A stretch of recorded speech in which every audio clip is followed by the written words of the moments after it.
ए बाबा बोलू द्या ए युवांचा भविष्याचा विषय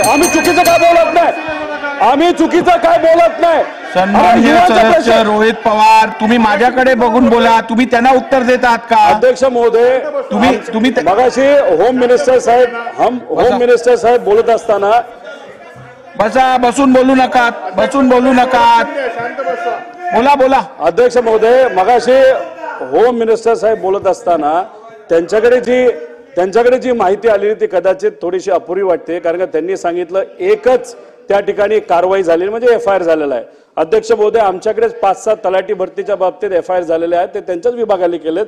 तिथं जे काही पोलीस आहेत त्यांनी चांगलं काम केलेलं आहे. पण विषय एवढाच आहे की एक आपल्याला इथं पेपर फुटीचा कायदा कधी आणला जाईल, कारण काय होतं त्यांनी उत्तर देत असताना आकडेवारीबद्दल बोलले, त्याला आपण नॉर्मलायझेशन म्हणतो. नॉर्मलायझेशनच्या नावाखालीच दुर्दैवाने त्या ठिकाणी घोळ खऱ्या अर्थाने होतो. नीट मध्ये ग्रेस मार्कच्या बाबतीत घोळ झाला, तसं आपल्या राज्यामध्ये नॉर्मलायझेशनच्या बाबतीत घोळ होतो. त्यामुळे याच अधिवेशनामध्ये आमची मागणी आहे, आमची विनंती आहे, युवांची विनंती आहे, विद्यार्थ्यांची विनंती आहे की पेपर फुटीचा कायदा याच अधिवेशनामध्ये आपण आणणार का?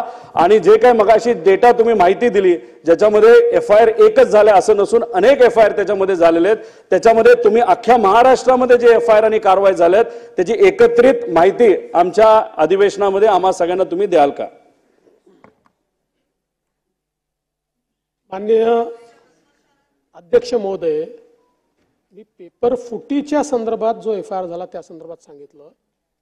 तलाठीच्या भरतीच्या संदर्भात जे काही त्या ठिकाणी विषय झाले होते ते उत्तर चुकले होते. ज्यांनी पेपर सेट केले त्यांचेच उत्तर चुकले होते आणि म्हणून त्या ठिकाणी नॉर्मलायझेशन झालं आणि ती परीक्षा आपण रद्द केली आणि नव्याने घ्यायचं ठरवलं. त्यामुळे तो विषयच झालेला नाही त्या ठिकाणी. मी आपल्याला स्पष्टपणे सांगू इच्छितो, कुठली गोष्ट लपवण्याचं कारण नाही आहे. जर एखादा घोटाळा झाला तर घोटाळा झाला म्हणावं लागेल.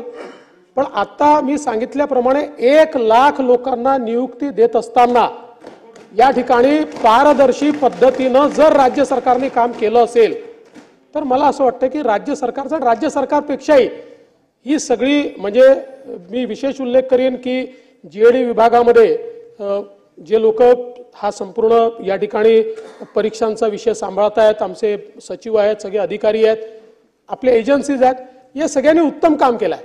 आता हे खरं आहे की एखाद्या ठिकाणी गडबड करायचा प्रयत्न झाला, प्रयत्न आणून पाडला, त्या ठिकाणी जे काही आपल्याला काम करायचं आहे ते काम आपण केलं. पण पहिल्यांदा मला या ठिकाणी रोहितजी हे सांगायचं आहे की हा जो काही नरेटिव्ह तयार करण्याचा प्रयत्न चाललाय, पेपर फूट होते, हे चुकीचं आहे, हे योग्य नाही आहे, हे चुकीचं आहे. या ठिकाणी 1 लाख लोकांना जर नियुक्ती मिळत असेल, हा राज्यात नाही, हा देशामधला रेकॉर्ड आहे, हा देशातला रेकॉर्ड आहे. कुठल्याही एका राज्याने इतक्या कमी वेळामध्ये एवढ्या नियुक्त्या द्यायच्या. त्यामुळे अध्यक्ष महोदय, आणि निश्चितपणे अध्यक्ष महोदय, पेपर फुटीच्या संदर्भातला केंद्र सरकारने कायदा केल्यानंतर राज्य सरकारने देखील तो कायदा करण्याचा मनोदय हा मागच्याच अधिवेशनामध्ये घोषित केला आहे. त्या संदर्भातली आमची कारवाई चालली आहे. मध्यंतरी काही जे काही आमचे युवक नेते आहेत किंवा जे या परीक्षेच्या सगळ्या गोष्टींमध्ये काम करतात अशा सगळ्या लोकांची आमची चर्चा झाली. एक डेलिगेशन देखील माझ्याकडे अभिमन्यू पवार देखील घेऊन आले होते, त्याच्या संदर्भातली चर्चा झाली आणि त्यावेळेसच मी त्या डेलिगेशनला देखील सांगितलं की आपल्याला हा पेपर फुटीचा कायदा करायचा आहे, माननीय मुख्यमंत्र्यांनी सांगितलेलं आहे आणि माननीय मुख्यमंत्र्यांनी हे देखील सांगितलेलं आहे, त्या डेलिगेशनलाही मी सांगितलं आहे की याच अधिवेशनामध्ये हा कायदा आम्ही आणणार आहोत.